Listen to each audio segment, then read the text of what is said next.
It's the 20th of November 2024. This is a brand new edition of Newsfirst's Primetime News, coming to you live and direct from our Newsfirst studios here in Colombo. Bringing you the news this evening for the Newsfirst team, I am Jayamal Ratnayaka. And I'm Rochelle Tumodara. These are your headlines for tonight. Newsfirst Headlines. Main sponsor. A trusted place for your fixed deposit. Valuable FD, a symbol of stability. Inaugural session of the 10th Parliament to commence tomorrow. Orientation for newly appointed MPs today. Decision to import Nadu rice capped at 50,000 metric tons. December 15 වෙනකොට වෙළඳ පොලේ තියෙනවා. Metric ton 70000 සීමාවට යටත්ව තමයි ගෙන්නන්නේ. ඊට වඩා ගෙන්න දෙන්නේ නැහැ. Ravi's nomination to national list was legal. Decision communicated to Ranil, says NDF General Secretary. A faction claims the appointment is invalid. Committee to investigate and report to Ranil. I am eligible for a national list seat, says Hirunika. Harin granted bail by court after arrest for violating election laws. Pillayan summoned by CID over Channel 4 documentary.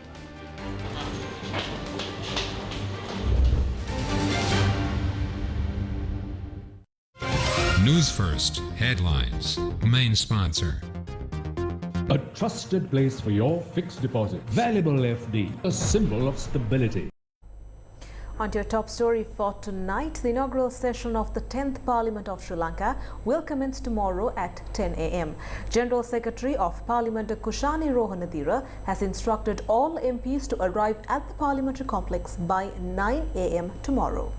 Registration and orientation for the MPs in Parliament was held today. Of the 296 elected MPs, 159 represent the National People's Power. Earlier today, newly elected MPs from the National People's Power gathered at their office in Palavatta for a discussion led by the Prime Minister. Following the meeting, they departed for the parliamentary complex by bus.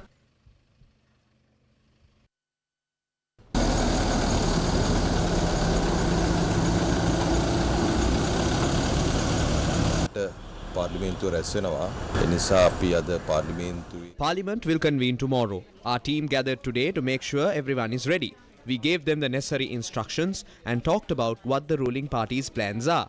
This will help us understand how our team will function from tomorrow onward. We will also continue having meetings within the ruling party as we move forward with our tasks. Our team will be present tomorrow when Parliament convenes. We determined to make sure everything turns out great.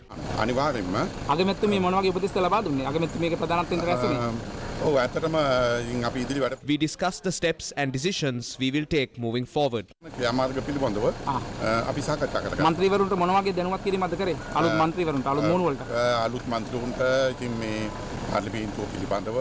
We briefed the new MPs on the upcoming activities related to Parliament. This is a necessary first step for us to work together as a team. අපිට අදාළ අඩිතාලම සකස් කරගන්න කටයුත්තේ ඒක මූලික පියවරක් විදිහට මේක හඳුන්වන්න පුළුවන්. ඔබතුමිය මොකද කියන්නේ? මන්ත්‍රීතුමිය. හෙට වැඩේට සමාන සූදානම් වෙන්නේ. කොහොමද අලුත් පාර්ලිමේන්තුවට සූදානම මොනවද තියනවද කියන්න? ඉදිරියට බලමුනේ. හෙට වෙනසක් කරනවද ජනතාව වෙනුවෙන්? පොඩි අදහසක් දීලා නේද ඔබතුමියලා එහෙම සාමාන්‍යයෙන් යන්නේ නැහැ. More than 175 MPs from the National People's Power and other political parties have been elected to the new parliament. Today, newly elected MPs arrived at the parliamentary complex for registration, followed by a briefing on tomorrow's activities.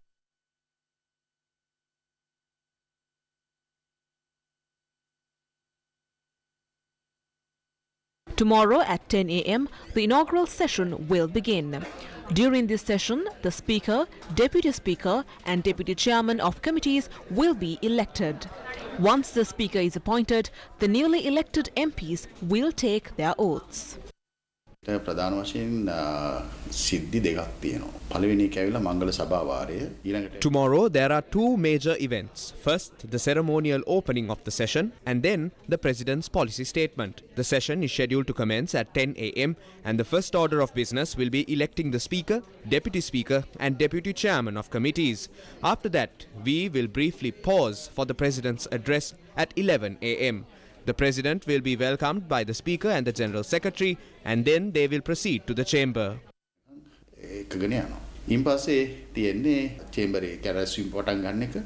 The first session will not have assigned seating for MPs who are free to sit wherever they prefer. 10th Parliament of Sri Lanka. Live broadcast of the inaugural session on Thursday from 9 a.m. onwards. Prime Minister Dr. Harin, who assumed duties as the Minister of Education, Higher Education and Vocational Education today, expressed her commitment to providing an education free from hardship. This evening, Prime Minister Dr. Harin assumed duties at the Ministry of Education in Isrupaya.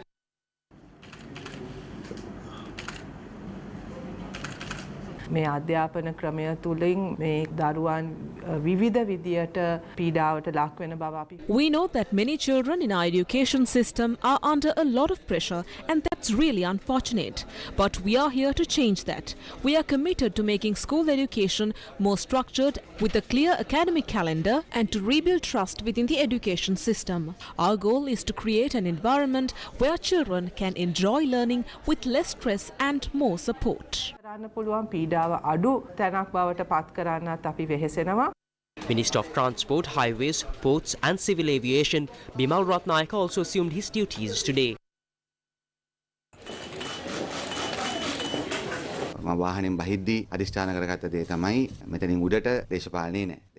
My goal in this role is to make sure politics doesn't overshadow the work that needs to be done. Yes, politics exists, but it shouldn't dictate everything. We have a big responsibility to fix past mistakes and ensure that the people are truly connected to the issues that matter. While there have been shortcomings in leadership before, our focus is on Minister of Plantation and Community Infrastructure, Samantha Vidyaratna assumed duties at the Ministry of Irrigation today.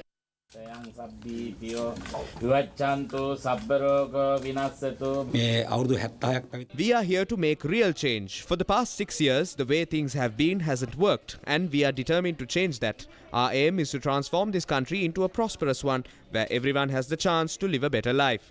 We are fully committed to making this vision a reality and ensuring that the work we do in this ministry helps rebuild our nation. Minister of Health and Mass Media Dr. Nalinda Jayatissa assumed his duties today at the Ministry of Mass Media. Everyone has the right to access information, and that is something we need to make sure is deeply understood in our society. When this happens, the government will have a greater responsibility to serve the people. Our aim is to protect media freedom while also holding ourselves accountable so that this freedom is managed responsibly and effectively.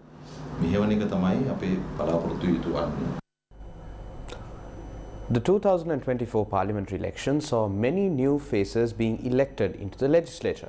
Up next is a report on several newly elected MPs.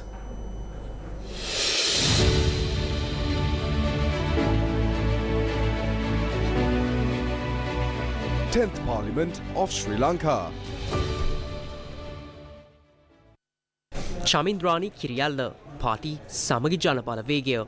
District Kandy, votes secured 30,780.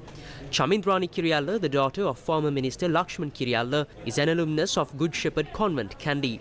She completed her law degree at Buckingham University in the United Kingdom and also holds postgraduate degree in international finance. Chamindrani Kiriyalla served as the president of the Student Union at Buckingham University and was a member of the Student Senate.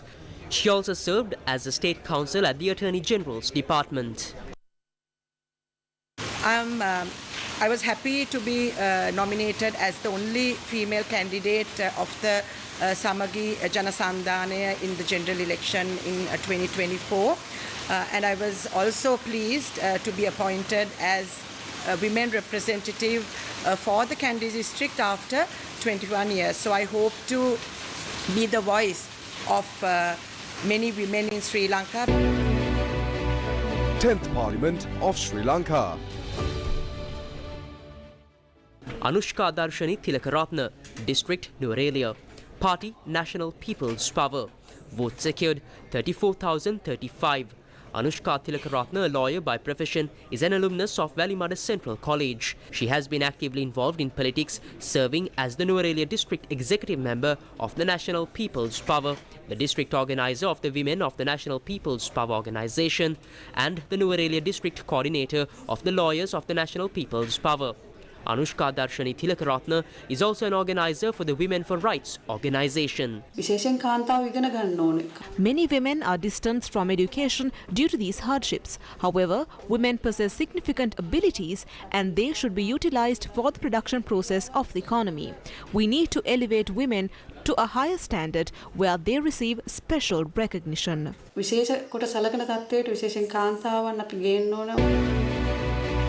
10th Parliament of Sri Lanka. Mira Sahib Uduma Lebbe, District Digamadulla. Party Sri Lanka Muslim Congress. Vote secured 13,016.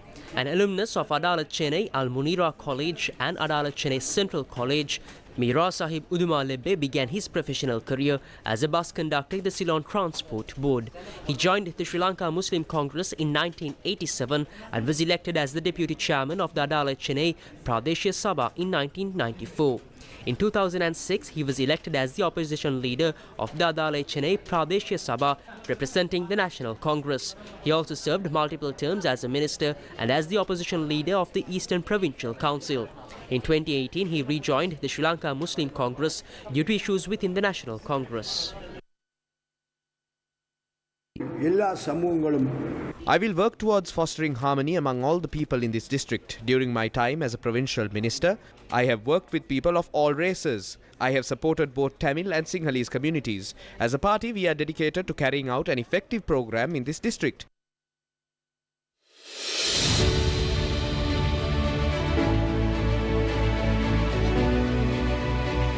Tenth Parliament of Sri Lanka.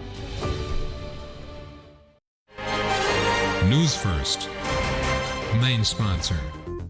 Generators for long-term rent. Multiways Engineering Private Limited. A trusted place for your fixed deposit. Valuable FD, a symbol of stability. Welcome back to the news. Speaking at a media briefing, Minister of Trade, Commerce, Food Security and Cooperative Development, Vasantha Samarasinha said that about 70,000 metric tons of Nadu rice will be imported as a solution to the rice shortage. Our country's paddy production is about 4.8 million metric tons during the 2 seasons. Of that, 3.1 million metric tons is Nadu paddy. From this, we have been able to produce around 2.1 million metric tons of rice. If you break it down, our monthly consumption averages about 183,000 metric tons. But when you look at the actual consumption, it is more like 140,000 metric tons a month. This means we are left with a surplus of around 1,040,000 metric tons every month. Over the course of a year, that's a huge amount of rice. Some of this surplus will be used for small-scale production of things such as arak and beer, but this is a tiny fraction of it. So, where is the rest of the rice going? Even though there are price controls, once those prices are set, consumers are unable to buy rice in the market. Farmers don't have paddy with them. But our production is creating a surplus, and that is where the problem lies. By mid-January, the harvesting of the Maha season will begin. So, when that harvest comes in, we need to make sure farmers don't face pressure on the prices of their rice. At the same time, consumers will continue to need rice, so we have to consider both sides. After considering all of this, the government has made the best decision it could. We have decided to rely on 2 state-run organizations to help with rice imports. These organizations will operate under a ceiling of 70,000 metric tons, and within this limit, Sirasa and the State Trading Corporation will be allowed to import rice to help solve the short-term rice shortage. The government is committed to begin the rice distribution process before the 15th of December. The price will not go above 220 rupees, and while it may be lower, it will not exceed that amount.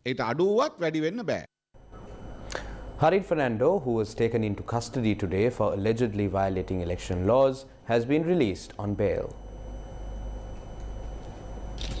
Former Minister Harin Fernando was arrested this morning after arriving at the Badulla police station to give a statement. He has been charged with allegedly violating election laws by engaging in unlawful election campaigning activities in Badulla. Harin Fernando was released on bail of 500,000 rupees after he was produced before Magistrate Nujit De Silva. The case will be taken up again on the 20th of March 2025. Former State Minister Sivanesuture Santirakanthan, Alias Pillan, arrived at the Criminal Investigation Department today. According to the Criminal Investigation Department, former State Minister Sivanesuture Chandrakantan, alias Pillan, arrived at the CID to record a statement on the Channel 4 documentary on the Easter Sunday attacks. He arrived at 9:45 am and left the CID about 5 hours later. අද ඊශ්වර රටේක් සම්බන්ධව කතා සාකච්ඡා කරා. දන්නවනේ CID නම් කොච්චර වෙලාවෙ කියලා මොනවද කරන්න කොටක් ලියන්න ඕනේනේ. ලියන්න පරිවර්තන කරන්න ඕනේ. මේකට ඔයා සම්බන්ධ නැහැ කියලා කියනවා. අනිවාර්ය මම දන්නවනේ. මම දන්නවා සම්බන්ධ නැහැනේ. සම්බන්ධකාරයා ඉන්නවා. සම්බන්ධකාරයා කොයා ගන්න අල්ලන්න ඕනේ ආණ්ඩුවට වැඩ. මේකට දන්නේ නැද්ද සම්බන්ධකාරයා කවුද කියලා? බෝම්බ සම්බන්ධකාර කලින්ම වැඩ කරන ශක්කකරුවා කොටක් ඉන්නවා. කෝට්ස්ගේ අරස් කරන කට්ටිය කොටක් ඉන්නවා. දන්නවනේ. මේ කට්ටිය පරීක්ෂණ කරන්න ඕනේ. Newsfirst with the people. Secretary of the New Democratic Front, Attorney at Law Shamila Pereira, says that Ravi Karunanayaka's appointment to the national list is a decision made in accordance with the agreement reached with allied parties of the New Democratic Front. Issuing a statement, she pointed out that the appointment was unanimously approved by the party's executive committee, which convened on the 17th of November. The Podujana Eksat Nidhas Peramuna, the Sri Lanka Freedom Party, Podujana Eksat Peramuna, the New Alliance and the United National Party are constituent parties of the New Democratic Front. The New Democratic Front, in agreement with its allied parties, decided to contest the recent election under the gas cylinder symbol, replacing the party's registered symbol of the swan. Additionally, certain amendments to the party's constitution have also been agreed upon. Party Secretary Attorney Shamila Pereira emphasized that the allied parties have agreed to allocate at least one national list seat to a candidate nominated by the New Democratic Front based on the election results.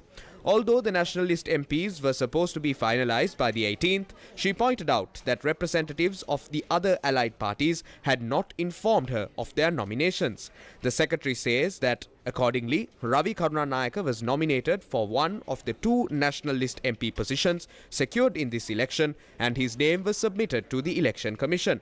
She further highlighted in her statement that Ranil Wickremesinghe was informed about the party's decision regarding this nomination before it was submitted to the Election Commission. In addition, she criticized certain groups and individuals not part of the coalition who lack a voter base, frequently switch parties and exhibit unethical behavior. She emphasized that responding to their baseless remarks is a waste of time and urged such individuals to look in the mirror and reflect on themselves. The New Democratic Front held discussions today at the election office of former President Ranil Wickremesinghe in Colombo regarding the party's national list for the upcoming election. Ravi Karunanayaka has been nominated by the party's General Secretary for one of the two national list seats. The Sri Lanka Podujana Peramuna faction of the Alliance has proposed former Minister Kanchana Wijesekara for the other seat. Other former parliamentarians including Faiza Mustafa, ALM Mataullah and Nimal Lansa are also being considered for nominations. A final decision on the national list has yet to be made. Hirunika Premachandra of the Samagi Jana Balavegya, who contested from the Colombo district, held a media briefing today and expressed her views on her suitability for the national list.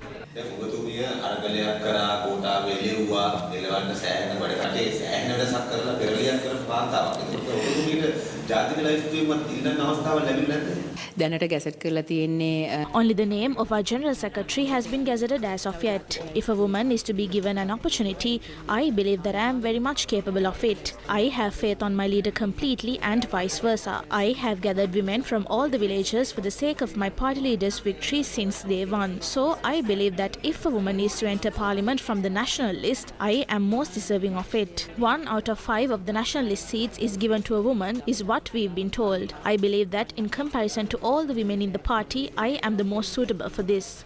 පක්ෂයේ වෙන කාන්තාවන් ඔක්කොම අරගෙන බලනකොට ඒකට සුදුසුකම් සපුරන්නේ මං කියලා මම විශ්වාස කරනවා. දැන් ඉදිරියේදී පක්ෂයේ වෙනසක් වේද? පක්ෂයේ නායකයා වෙනස් වෙයිද? මොකද මෙහිමයි මේ පක්ෂයේ අපි සාමූහිකව තීන්දුව ගන්න පක්ෂය. We are a party that makes decisions as a group.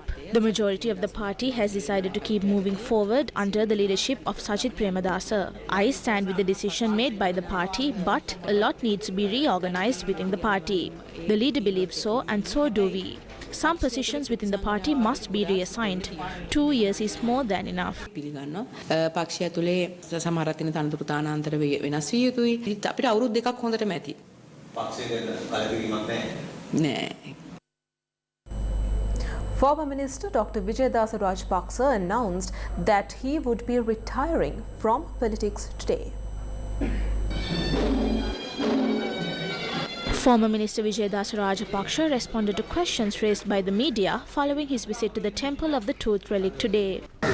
Vijayadasa Rajapaksa මෙතුමා නැවතත් පාර්ලිමේන්තුවේ දේශපාලකයන්ට ඒ කියන බලාපොරොත්තු අපි බලාගෙනද? දැන් මට එහෙම හීනයක් නැහැ. මම තීරණය කරේ මැතිවරණයට ඉල්ලන්නේ නැති වෙන්න. රටේ මතයක් ගොඩ නැගුවානේ විශේෂයෙන්ම ජනමාධ්‍ය ආයතනත් එක්ක එකතු වෙලා රටේ මතයක් හැදුවා 225ම හුරු කියලා. 225ම දූෂිතයි කියලා. ඉතින් ඒ ගොන්නට එකතු වීමේ මට කිසිම උවමනාවක් නැහැ. මොකද දේශපාලනික වශයෙන් පෞද්ගලිකව අපිට කිසිම අභිමතාර්ථයක් ඉෂ්ට කරගන්න නැති නිසා ඒ වගේ අවලාද මැද්දේ දේශපාලනය කිරීමේ අවශ්‍යතාවයක් මට නැහැ.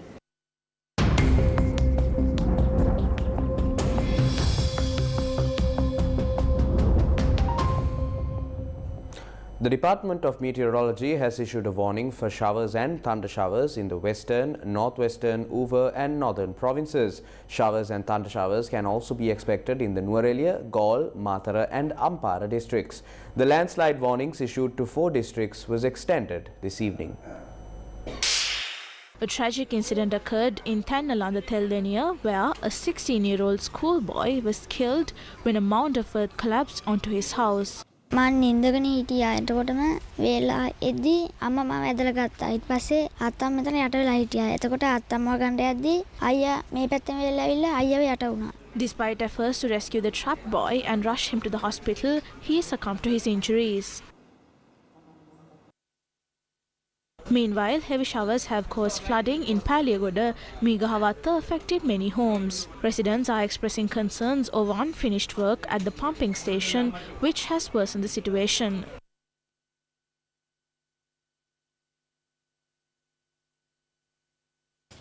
Meanwhile, rising water levels in the Attanagaloya have submerged parts of the Kandana Kirindivita road, disrupting vehicular movement.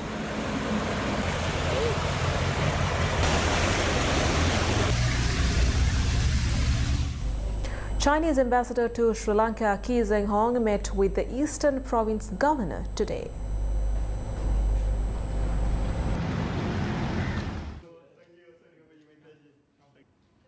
The meeting between Chinese ambassador to Sri Lanka, Kee Zeng-hong, and Eastern Province Governor Professor Jayanthilal Ratnasekara was held today at the Eastern Province Governor's office in Trincomalee. The meeting focused projects that can be carried out to improve the livelihood of the people in the Eastern Province. 80 million rupees was provided by China to the Eastern Province in order to invest its continuous support. Especially the governor, very hospitality towards us. That represents the non-friendship between our two countries.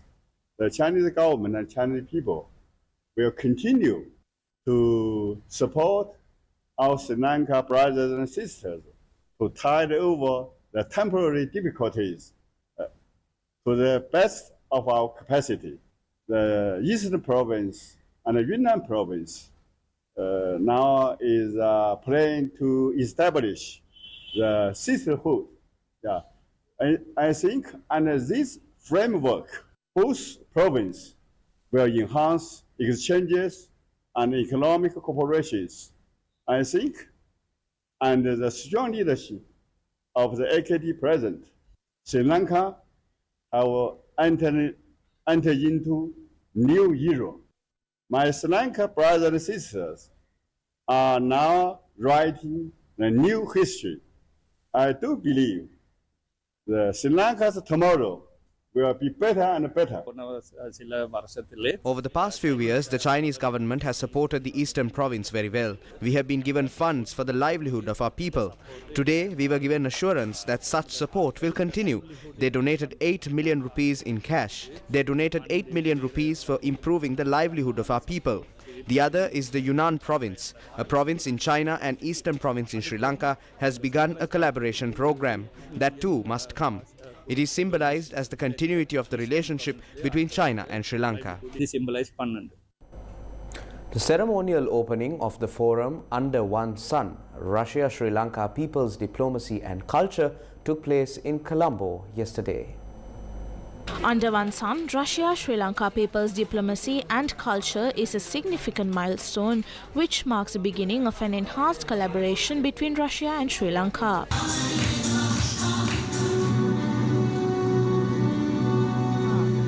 The launch of the Centre of the Russian Geographical Society in Sri Lanka also took place, while the National Committee of the Centre of the Russian Geographical Society in Sri Lanka was also introduced. Many, including the Ambassador of the Russian Federation in Sri Lanka and Maldives, Levant Zagarian, were present at this occasion.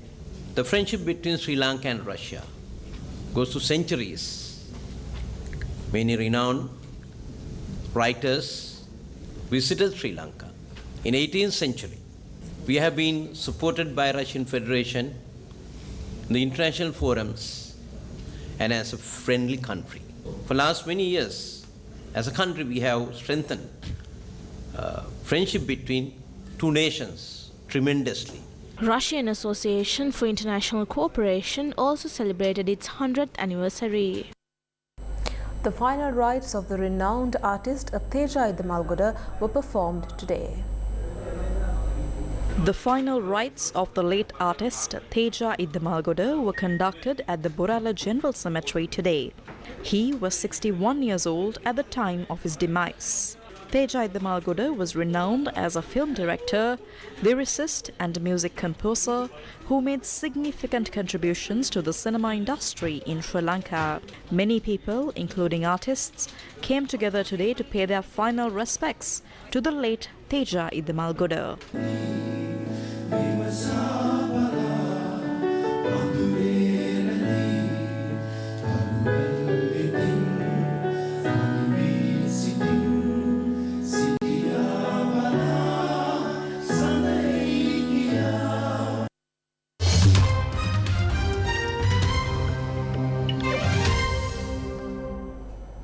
Russia has reacted strongly to Ukraine's use of long-range army tactical missile system against its territory. Moscow has labeled the move as a significant escalation, describing it as the start of a new phase of the Western war against Russia. This was followed by the US President Biden's decision to provide anti-personnel mines to Ukraine. The Ministry of Defense in Moscow said that Ukraine used the Army Tactile Missile System, also known as ATACMS, in a strike on Russia's Bryansk region yesterday morning, just days after Washington gave the green light for Kiev to use the long-range weapons against Russian targets. It said in a statement 5 missiles were shot down and 1 damaged, with its fragments causing a fire at a military facility in the region. The reported use of ATACMS came as Russian President Vladimir Putin formally lowered the threshold for use in nuclear weapons, opening the door to a potential nuclear response by Moscow to even a conventional attack by any nation supported by nuclear power. The strike represents the first time the long-range missiles have been used on Russia's internationally recognized territory and comes shortly after Washington signaled Ukraine had permission to fire the ATACMS into Russia. Meanwhile, according to Washington Post, US President Joe Biden has approved providing anti-personnel landmines to Ukraine in what has been seen as another policy reversal on weapons provided to Kiev by the outgoing United States administration. The United States expects Ukraine to use the mines in its own territory, though it has committed not to use them in areas populated with its own civilians. Ukraine has received US-made anti-tank mines throughout the war against invading Russian forces, but the addition of anti-personnel mines is aimed at stalling the expanding advance of Russian ground forces in recent months.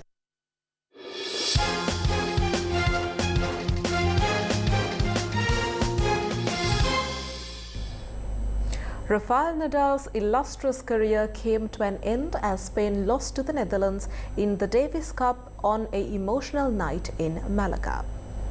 This occasion then for Rafael Nadal, the 17-year-old Spaniard, about to make his Davis Cup debut. Nadal's done it for Spain. Spanish great Rafael Nadal, who has won 22 Grand Slam titles, recently announced the men's team event would be the last of his career.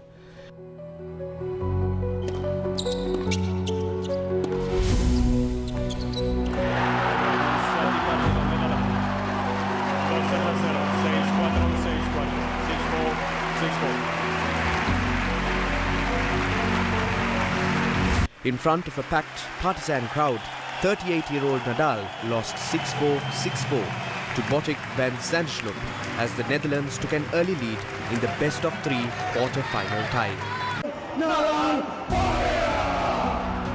Un fuerte aplauso para Rafa Nadal. For tennis, for the development of the sport around the world.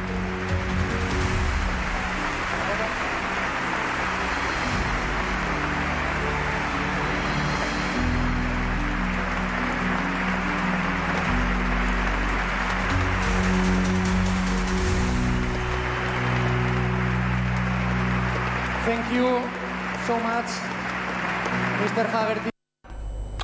And that's a wrap of Primetime News for tonight. Thank you for joining us. Good night.